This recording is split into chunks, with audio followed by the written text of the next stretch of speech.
I want to talk another issue too. Earlier in this week, remember we had this much lauded 11,000 scientists support calls, a petition, James, for a climate emergency. Well, some very clever young person obviously has gone through all 11,000 names, and there's been some funny ones, interesting ones. You wonder how credible these 11,000 scientists are now. Mickey Mouse from the Mickey Mouse School of the Blind, Namibia is in there, and someone Araminta Aardvark, Professor of Zoology at the University of Neasden in UK. Well, Neasden doesn't even have a zoology department. So, I mean, this is laughable, isn't it? Because this ran as headline news on the ABC and elsewhere for a number of days.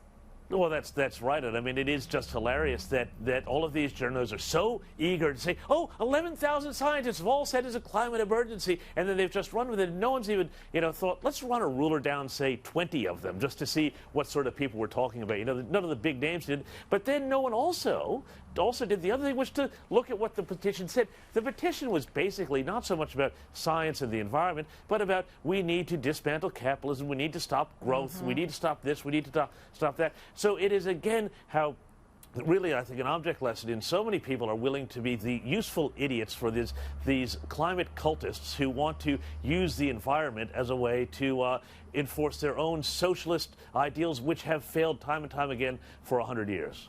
And now in Italy, Jane, primary school kids and secondary school students will all be studying a compulsory subject in climate change. Yes, Peter, and they think that they're a world first, but I did note a message from James that said that this sort of thing has been going on in Australian schools for the last 10 years. So while they might be sort of shouting it from the rooftops, I don't know that it's any different in a lot of our schools. And all you need to do is have a conversation with a child at school at the moment. And look, I wouldn't mind if they learned whatever it is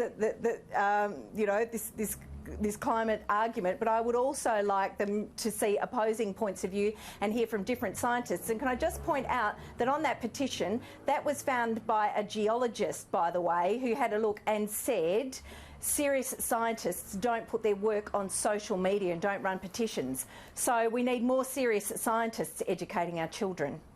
Yeah, well, I'm aware of a young 10-year-old known to me who had to give up meat, he was telling his parents, because meat is killing the planet. So every Tuesday we must go meat-free because that's how you save the planet on climate change.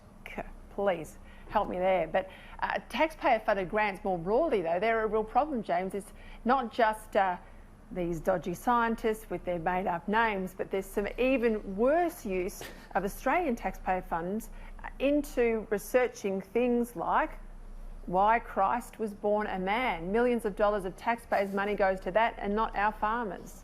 Well, not only does it not go to our farmers, I mean, we had the story today in the Daily Telegraph based on some research done by Bella Debrera at the IPA. Great report, but it's all about all these nonsense, ridiculous grievance studies, sex and gender studies about, gender in medieval times. And as you said, why was Christ born a male? Who knows? Anyway, this is not just money that could be going to farmers, but also if we're going to be a serious country, and if you're going to be a serious country where the government says we are going to invest money in research, why are you putting it into this nonsense? Why aren't you putting it into, I don't know, biotech or quantum computing or any number of other things rather than these bizarre little eddies of humanities that just mean absolutely nothing, don't advance scholarship, don't advance our understanding of the world, don't advance our understanding of anything. Well, Jane, nearly $400,000, imagine what they could do in a community, to Macquarie University to examine sexing scholasticism, gender in medieval thought, 1150 to 1520. Yeah, that was $400,000. Can I tell you, back in 2010, and I was there and I remember it, and I just went and had a look at the Australian Research Council, the University of Western Australia got $24.5 million for the study of emotion, and that was under the Rudd-Gillard years. We are talking huge amounts of money. In fact, the humanities since 2002 have had $1.3 billion in donations, and as the IPA pointed out in the Daily Telegraph today, perhaps if there was some kind of performance link to this, if you had to really account for it, perhaps if you were more connected to that money, you might think about putting a hand out for these sorts of grants. We're giving away millions and millions of dollars, Peter, and we had farmers calling Talkback last night saying we still need your help. What do you think they'll make of the drought package today, Jane?